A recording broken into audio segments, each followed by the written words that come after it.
VR Architecture. So yeah, I was back at work one day, and of course a lot of that discussion came down to like, what's it like with the baby, how's everything going, what was, you know, the whole labor experience like. And yeah, I got a little bit of work done. I kind of checked up on Rice, and what I'm going to be doing there is going to be very interesting, because they really want a VR experience, both mobile and on the Oculus, which, you know, is the desktop version, and I'm not going to have a very quick turnaround time with that, and I'm still trying to figure out how to take advantage of the GTX 970M high-quality graphics card on this awesome gaming laptop we got, and making it work well with the Oculus. So I was hoping that on Thursday that I'd have a chance to work with the new Oculus SDK 0.7, which, like, everyone was like, oh, it's going to work better with Windows 10, and you know, maybe it'll be more efficient with different gaming cards and all that. So it actually just came out yesterday. It was something like, you know, a week or a few days late. It was like a week late.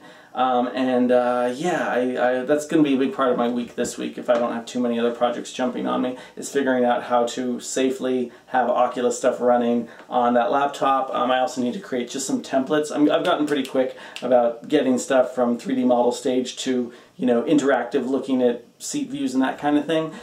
So I just need to have that in a template form, so I'm not just like gutting other projects and using all their scripts and that kind of thing.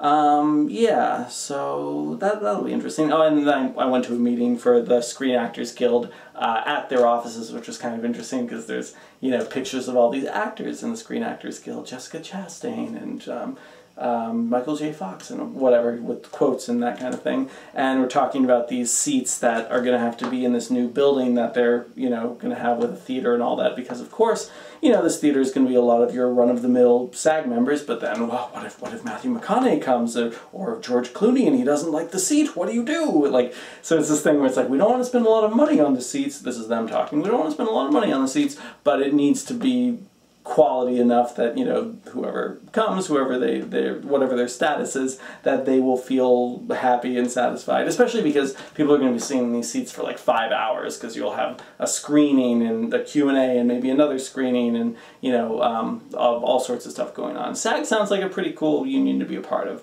Maybe someday. I have no idea why I would ever be a part of it, but that'd be cool, right? Yeah.